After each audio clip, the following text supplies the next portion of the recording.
اب سورۃ الانعام کا آخری رکوع ہے 20واں رکوع. ارشاد فرمایا وَهَذَا كِتَابٌ أَنزَلْنَاهُ مُبَارَكٌ، اور یہ کتاب جو ہم نے نازل کی قرآن پاک یہ مبارک ہے، بڑی برکت والی کتاب ہے. اس کا دیکھنا بھی بابرکت ہے، اس کا چھونا بھی بابرکت ہے، اسے پڑھنا بھی بابرکت ہے، اسے سمجھنا بھی بابرکت ہے، سمجھ کر عمل کرنا دونوں جہاں کی کامیابی کی ضمانت ہے. یہ وہ واحد کتاب ہے کہ جس کے چھونے پر بھی ثواب ہے، جس کے دیکھنے پر بھی ثواب ہے، اور جو سمجھ کے پڑھے. حدیث پاک میں فرمایا کہ ایک حرف کے بدلے 10 نیکیاں ملتی ہیں، اور مفسرین فرماتے ہیں یہ 10 نیکیاں ہیں بغیر سمجھے، اور اگر سمجھ کے پڑھے تو اسے ایک ایک حرف کے بدلے میں وہ نیکیاں ملیں گی جو حد و شمار سے باہر ہیں. فَاتَّبِعُوهُ، پھر تم اس کتاب کی پیروی کرو. وَاتَّقُوا، اور ڈرو. لَعَلَّكُمْ تُرْحَمُونَ، تاکہ تم پر رحم کیا جائے. ان تقولوا انما انزل الكتاب على طائفتين من قبلنا، یہ قرآن پاک عربوں پر اس لیے نازل کیا گیا کہ مشرکین عرب یہ نہ کہہ سکیں کہ ہم سے پہلے 2 گروہوں پر ہی کتاب نازل کی گئی، یہودی اور عیسائیوں پر. اگر ہم پر کتاب نازل ہوتی تو ہم ایمان لاتے. وَإِن كُنَّا عَن دِرَاسَتِهِمْ لَغَافِلِينَ، اور بے شک ہم تو ان یہودیوں عیسائیوں کے پڑھنے پڑھانے سے غافل تھے. نہ تو وہ ہماری زبان میں کتابیں تھیں اور نہ کسی نے ہمیں پڑھ کر سمجھایا تھا. تو کل بروز قیامت تم یہ عذر پیش نہ کر سکو، اس لیے اے کفار مکہ تم پر یہ کتاب قرآن پاک تمہاری زبان میں نازل ہوئی. مفسرین بیان فرماتے ہیں کہ حضور کی آمد سے پہلے قریش مکہ یہ کہا کرتے تھے کہ یہودی اور عیسائی بڑی ہی بدبخت قوم ہے کہ ان پر اللہ نے اتنا فضل کیا، توریت اور انجیل نازل ہوئی، مگر انہوں نے اس کتاب پر عمل نہیں کیا. اگر ہم پر یہ کتاب نازل ہوتی اور عرب کی سرزمین پر توریت یا انجیل کا نزول ہوتا تو ہم سب سے اعلیٰ قوم ہیں، ہم عمل کر کے بتاتے کہ کتاب پر کیسے عمل کرنا چاہیے. یہ حضور کی آمد سے پہلے انہوں نے مطلب کفار مکہ یہ کہا کرتے تھے. تو انہیں یہ بات یاد دلائی گئی کہ اب وہ کتاب آ گئی ہے، اب تم اپنے دعوے کے مطابق عمل کر کے دکھاؤ. او تقولوا لو انا انزل علینا الکتاب لکنا اہدی منہم، یہ وہی قول ہے جو وہ پہلے کہا کرتے تھے کہ کل بروز قیامت تم یہ نہ کہہ سکو کہ اگر ہم پر کتاب نازل ہوتی تو ضرور ہم ان یہودیوں عیسائیوں سے زیادہ ہدایت یافتہ ہوتے. اب کتاب آ گئی اور تمہارا عذر باقی نہ رہا. فقد جاءکم بینۃ من ربکم، پس بے شک تمہارے پاس تمہارے رب کی طرف سے روشن دلیل آ گئی. وہ ہدن اور ہدایت آ گئی، وہ رحمت اور رحمت آ گئی. سبحان اللہ، قرآن پاک میں ہدایت بھی ہے، رحمت بھی ہے، اور یہ روشن دلیل ہے. ایسی روشن دلیل کہ جو اس پر غور کرے اس کے قلب کو بھی یہ روشن کر دیتی ہے. فمن اظلم ممن کذب بآیات اللہ، اس سے بڑھ کر ظالم کون کہ جو اللہ کی آیتوں کو جھٹلائے، سب سے بڑا وہ ظالم ہے. وصدف عنہا، اور اللہ کی آیتوں سے منہ پھیر لے، وہ سب سے بڑا ظالم ہے.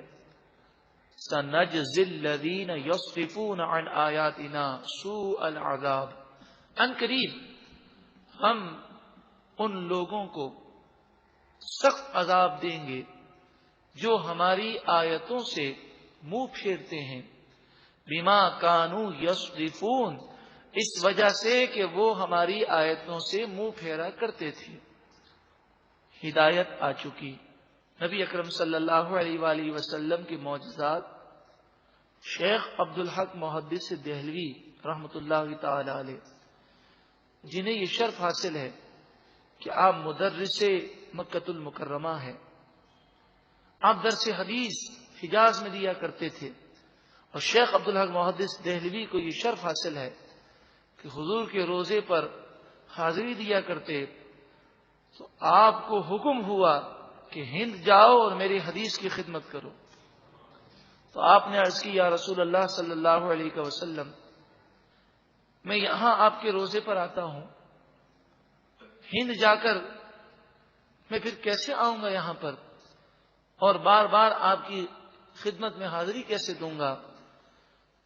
تو محققین لکھتے ہیں کہ نبی اکرم صلی اللہ علیہ وآلہ وسلم نے خواب میں ان سے فرمایا کہ یہاں تم آتے ہو ہمارے روزے پر, تم ہماری حدیث کی خدمت کرو, وہاں ہم تمہیں اپنا دیدار کرانے آئیں گے.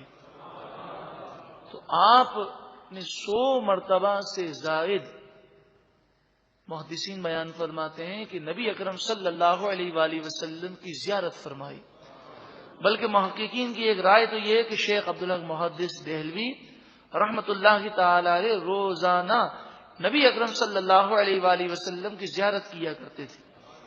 تو آپ فرماتے ہیں کہ انبیاء کو جو جو معجزات ملے وہ تمام معجزات نبی اکرم صلی اللہ علیہ وآلہ وسلم کو عطا کیے گئے, اور اس کے علاوہ سینکڑوں نہیں, آپ کا کہنا ہے ہزاروں معجزات نبی اکرم صلی اللہ علیہ وآلہ وسلم کو دیے گئے. قرآن پاک کی ایک ایک آیت معجزہ کہ اس کا کوئی مقابلہ نہیں کر سکتا, لیکن اس کے باوجود کوئی ایمان نہ لائے. اب وہ کس چیز کا انتظار کر رہا ہے؟ کیا موت کا انتظار کر رہا ہے کہ جب ملک الموت آئیں گے تو وہ ایمان لائے گا؟ یا وہ قیامت کے آثار کا انتظار کر رہا ہے کہ جب سورج مغرب سے طلوع ہوگا اور توبہ کا دروازہ بند ہو جائے گا پھر توبہ کرے گا؟ یا وہ اللہ کے عذاب کا انتظار کر رہا ہے جب اللہ کا عذاب آئے گا تو اس وقت وہ توبہ کرے گا؟ ارشاد فرمایا هل ينظرون, کس چیز کا وہ انتظار کرتے ہیں؟ الا ان تأتيهم الملائکہ, وہ صرف اس چیز کا انتظار کر رہے ہیں کہ موت کے فرشتے ان کے پاس آ جائیں. ذرا غور کریں, ہمیں سب پتا ہے ہم گناہ سے توبہ کر کے نیکیوں بھری زندگی کیوں نہیں اپناتے. اب کس چیز کا انتظار ہے کہ ملک الموت نظر آئیں گے اس وقت توبہ کریں گے؟ او یأتی ربک, یا اپنے رب کے عذاب کے آنے کا انتظار کر رہے ہیں. او یأتی بعض آیات ربک, یا اپنے رب کی ایک خاص نشانی کے آنے کا انتظار کر رہے ہیں. خاص نشانی سے مراد سورج کا مغرب سے طلوع ہونا کہ جب قرب قیامت پہ توبہ کا دروازہ بند ہو جائے گا. یوم یأتی بعض آیات ربک, جس دن تمہارے رب کی کوئی نشانی آ جائے. لا ينفع نفسا ایمانها, کسی جان کو اب ایمان لانا فائدہ نہیں دیتا. لم تکن آمنت من قبل, وہ جان جو اس سے پہلے ایمان نہ لائی تھی اب فرشتوں کو دیکھ کر ملک الموت کو دیکھ کر وہ توبہ کرے ایمان لائے تو اس کا ایمان قبول نہ ہوگا. او کسبت فی ایمانہا خیرا, یا مسلمان ہو مگر ایمان لانے کے بعد گناہ ہی گناہ کیے ہوں تو فرمایا اب اس کی توبہ قبول نہ ہوگی ایسے شخص کی جس نے ایمان کی حالت میں کوئی نیکی نہ کمائی. اب نیک بننا چاہے تو ملک الموت کو دیکھ کر وہ توبہ کرے تو اس کی توبہ مقبول نہیں ہے. اب آپ سوچیں کہ جب ملک الموت کو دیکھتے ہی توبہ کا دروازہ بند ہو جائے گا اور ملک الموت آنے سے پہلے کوئی وارننگ تو دیں گے نہیں کہ 4 دن پہلے یا 8 دن پہلے آ کر بتائیں کہ میں آنے والا ہوں.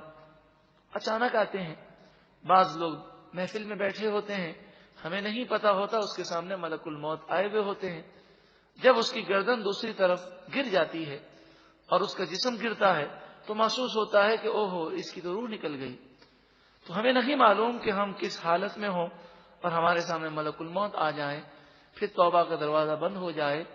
اللہ تعالیٰ کی بارگاہ میں ہم یہ دعا کرتے ہیں کہ اللہ تعالیٰ ہمیں سچی اور پکی توبہ کی توفیق عطا فرمائے اور نیکیوں بھری زندگی گزارنے کی توفیق عطا فرمائے. قل انتظروا انا منتظرون, آپ فرمائیے تم بھی انتظار کرو بے شک ہم بھی انتظار کرتے ہیں. فیصلہ ہو جائے گا اور یہ ڈھیل ختم ہوگی اور اللہ کا عذاب آئے گا، اور موت کے وقت ہر کافر یہ جان لے گا کہ دین اسلام ہی سچا دین تھا۔ ان الذین فرقوا دینہم، بے شک وہ لوگ جنہوں نے اپنے دین کو ٹکڑے ٹکڑے کر دیا، یعنی یہودی اور عیسائی، وکانوا شیعا، اور وہ گروہ در گروہ تقسیم ہو گئے، لست منہم فی شیء، آپ کا ان سے کوئی تعلق نہیں ہے، وہ جہنم میں جانے کے خود اسباب کر رہے ہیں، وہ نہ ایمان لائیں تو آپ رنجیدہ نہ ہوں۔ انما امرهم الی اللہ، ان کا معاملہ اللہ ہی کے سپرد ہے۔ ثم ینبئهم بما كانوا یفعلون، پھر اللہ تعالی انہیں خبر کر دے گا ان کاموں کی جو وہ کیا کرتے تھے۔ کل بروز قیامت جو فیصلہ ہوگا وہ ہمارے تصورات کے مطابق نہیں ہوگا، بلکہ اس کا اصول بیان کیا جا رہا ہے۔ من جاء بالحسنۃ فلہ عشر امثالھا، جو کل بروز قیامت نیکی لے کر آئے گا اسے ایک نیکی کے بدلے 10 گنا ثواب دیا جائے گا۔ یہ تو ایک ابتدائی مقدار ہے، اللہ تعالیٰ جس کے لیے چاہے بڑھائے گا، اور ایک کے بدلے 700 گنا ثواب دیا جائے گا۔ واللہ یضاعف لمن یشاء، یہ بھی ایک سمجھانے کے لیے ہے جس سے اللہ تعالیٰ راضی ہوگا اور جس کے لیے چاہے گا اسے ثواب میں اور بڑھا دے گا۔ ومن جاء بالسیئۃ، اور جو کوئی برائی لے کر آئے، فلا یجزا الا مثلھا، اسے سزا اسی کی مثل دی جائے گی۔ یعنی اللہ کا کرم دیکھیں، ایک نیکی کے بدلے میں ثواب 10، نامہ اعمال میں 10 نیکیاں لکھی جاتی ہیں، اور کوئی ایک گناہ کرے تو نامہ اعمال میں 1 لکھا جاتا ہے، 10 نہیں لکھے جاتے۔ اب ذرا سوچیں، اس کے باوجود کسی کی نیکیاں اگر کم ہوئی تو آپ اندازہ کریں اس نے گناہ کتنے کیے ہوں گے، کہ نیکی 1 کریں تو 10 لکھی جاتی ہیں، گناہ 1 کریں تو 1 لکھا جاتا ہے۔ اس کے باوجود اگر گناہوں کا پلہ بھاری ہوا تو وہ کتنا گناہگار ہوگا۔ وَهُمْ لَا يُظْلَمُونَ، اور وہ ظلم نہ کیے جائیں گے۔ قل، اے محبوب آپ فرمائیے، اننی ہدانی ربی، بے شک مجھے میرے رب نے ہدایت عطا فرمائی، الی صراط مستقیم، سیدھے راستے کی طرف، دینا قیما، سچا دین، ملت ابراہیم، ابراہیم علیہ السلام کی شریعت کے مطابق، حنیفاً، وہ ابراہیم علیہ السلام جو ہر باطل سے دور تھے، وما کان من المشرکین، اور وہ مشرکوں میں سے نہ تھے۔ مشرکین مکہ کا رد ہے، یہودیوں کا رد ہے، عیسائیوں کا رد ہے کہ یہ تینوں گروہ شرک میں مبتلا ہو گئے۔ یہودی حضرت عزیر کو خدا کا بیٹا سمجھتے ہیں، عیسائی حضرت عیسیٰ علیہ السلام کو خدا کا بیٹا سمجھتے ہیں، اور مشرکین مکہ تو کئی بتوں کی پوجا کرتے ہیں۔ لیکن افسوس کا مقام یہ ہے کہ تینوں گروہ یہ کہتے ہیں کہ ہم ابراہیم علیہ السلام کے دین پر ہیں۔ تو فرمایا ابراہیم علیہ السلام تو مشرک نہ تھے، اگر تم ان کے دین پر ہوتے تو شرک نہ کرتے۔ قل، اے محبوب آپ فرمائیے، ان صلاتی، بے شک میری نماز، ونسکی، اور میری قربانی، ومحیایا، اور میرا جینا، ومماتی، اور میرا مرنا، للہ رب العالمین، اللہ رب العالمین ہی کے لیے ہے۔ یہ وہ آیت ہے جو قربانی سے پہلے ہم پڑھتے ہیں، لیکن کبھی اس پر غور نہیں کیا کہ میں کہہ کیا رہا ہوں۔ جس کا جینا مرنا اللہ کے لیے ہو، بتائیے کیا وہ اللہ کی نافرمانی کر سکتا ہے؟ جس کی قربانی اللہ کے لیے ہو، کیا وہ قربانی میں دکھلاوا اور نام و نمود کی خواہش کر سکتا ہے؟ وہ تعریف کا خواہش مند ہو سکتا ہے؟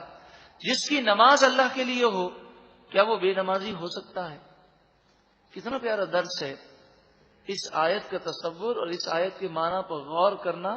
یہ قربانی کے کانسیپٹ کو، فلسفے کو واضح کرتا ہے۔ یہ نہیں کہ ہم نے جانور ذبح کیا اور کھایا پیا اور ہم فارغ ہو گئے۔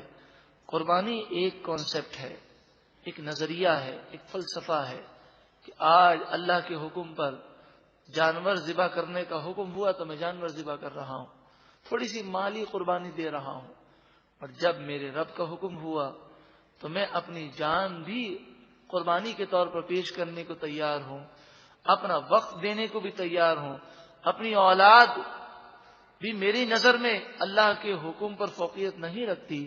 جس کا یہ نظریہ ہو، کیا بتائیے وہ گناہ کر سکتا ہے؟ لا شریک لہ، اس کا کوئی شریک نہیں، کوئی اس کا مد مقابل نہیں، اس کی ہی عبادت کرنی چاہیے۔ وَبِذَالِكَ أُمِرْتُ، اور اسی بات کا مجھے حکم دیا گیا۔ وَأَنَا أَوَّلُ الْمُسْلِمِينَ، اور میں سب سے پہلے ایمان لانے والا، اسلام لانے والا ہوں۔ مراد یہ ہے کہ نبی اکرم صلی اللہ علیہ وآلہ وسلم کی تخلیق کائنات میں سب سے پہلے ہوئی۔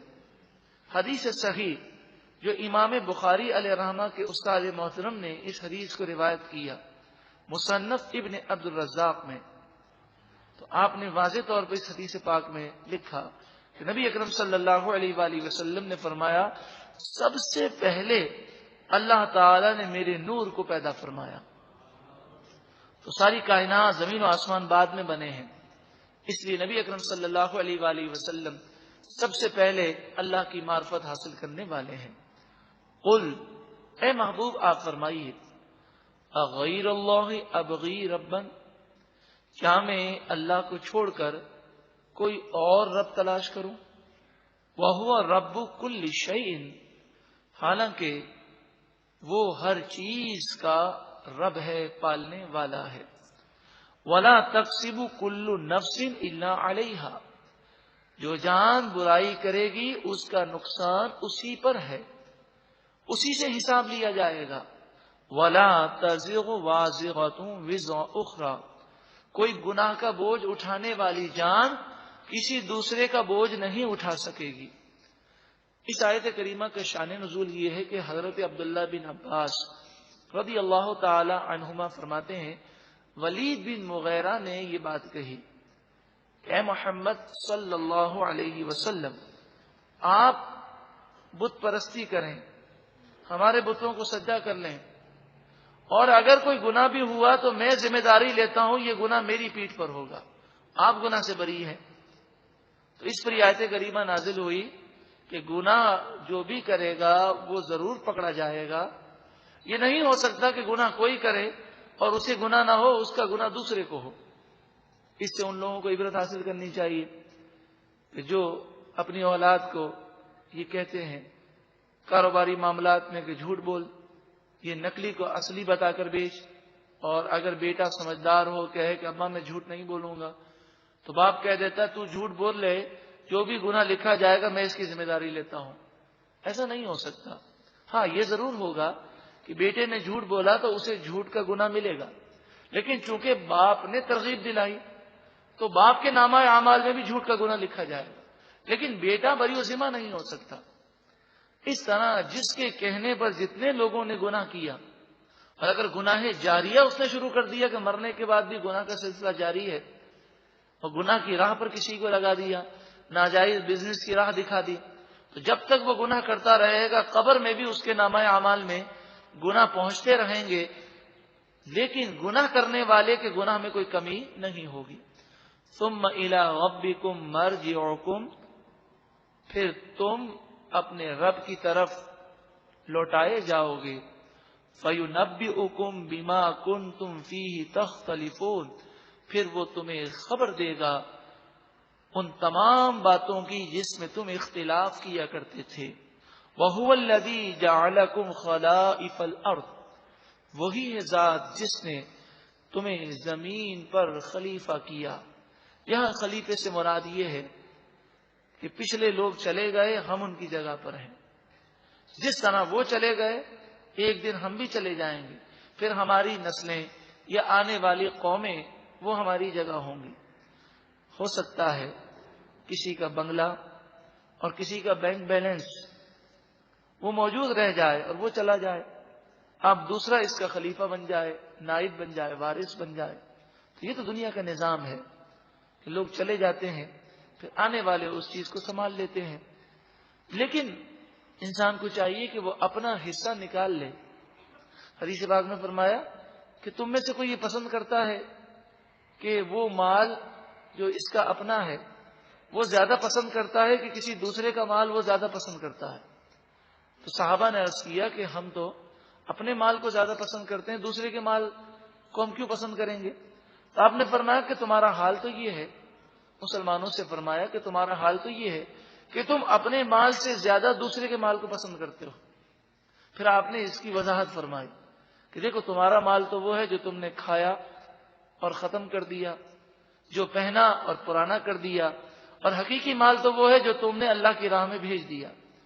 اور جو مال تمہارے پاس موجود ہے اور تم مر جاؤ تو وہ مال تمہارا نہیں، وہ تو ورثہ کا ہے۔ تو جو لوگ بینک بیلنس جمع کر کر کے رکھتے ہیں اور اللہ کی راہ میں خرچ نہیں کرتے، وہ در حقیقت اپنے مال سے زیادہ دوسروں کے مال کی تیاری کر رہے ہیں، اور مالی حقوق اگر ادا نہ کیے تو کل بروز قیامت گرفت ہوگی۔ وَرَفَعَ بَعْدَكُمْ فَوْقَ بَعْدٍ دَرَجَاتٍ، اور اللہ نے تم میں سے ایک کو دوسرے پر کئی درجے فوقیت عطا فرمائی۔ یہ دنیاوی اعتبار سے ہے، شکل و صورت میں، حسن و جمال میں، مال دولت میں، عہدے منصب میں، عزت و شہرت میں، عقل و فہم میں، یعنی کئی چیزوں میں ہم دیکھتے ہیں کہ بعض کو بعض میں فوقیت ہے، کسی پر نعمتوں کا ظہور زیادہ ہے، کوئی کسی فیلڈ میں آگے ہے۔ یہ مختلف درجات ہیں، کوئی غریب ہے، کوئی امیر ہے، کوئی تندرست ہے، کوئی بیمار ہے۔ یہ نعمتیں الگ الگ دی گئیں، کیوں دی گئیں؟ لِيَبْلُوَكُمْ فِي مَا آتَاكُمْ، تاکہ اللہ تعالی تمہارا امتحان لے، آزمائش فرمائے ان تمام چیزوں میں جو اللہ نے تمہیں عطا کی۔ اب دولت مند ہے، اس کی آزمائش ہے، وہ دولت کی محبت میں مبتلا ہوتا ہے یا نہیں، وہ دولت کے حقوق ادا کرتا ہے یا نہیں، وہ غرور و تکبر میں تو نہیں آتا، شکر کرتا ہے۔ غریب ہے تو اس کی آزمائش ہے کہ غربت کی وجہ سے وہ حرام کی طرف تو نہیں جاتا، وہ غربت کی وجہ سے کفریہ کلمات تو نہیں بک دیتا، وہ غربت کی وجہ سے ناشکری تو نہیں کرتا۔ یہ انسان کے امتحانات ہیں۔ غریب کو مال لے کر امتحان میں ڈالا گیا اور امیر کو مال دے کر امتحان میں ڈالا گیا۔ اللہ تعالی ہمیں اس کی نعمتوں پر شکر کرنے کی توفیق عطا فرمائے اور ناشکری سے محفوظ فرمائے۔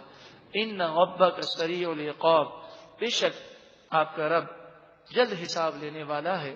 وَإِنَّهُ لَغَفُورٌ رَحِيمٌ، اور بے شک وہی بخشنے والا مہربان ہے۔ اس سورہ مبارکہ کے آخر میں اللہ تعالی کی رحمت کا ذکر ہے، وہ بخشنے والا مہربان ہے۔ ہم آخر میں یہ دعا کرتے ہیں کہ پروردگار سورۃ الانعام سمیت تمام صورتوں کے فیوز و برکات سے ہمیں مستفید فرما، اور اپنی رحمت اور اپنے کرم سے ہمارے گناہوں کو معاف فرما، اور ہمیں سچی پکی توبہ کرنے کی توفیق عطا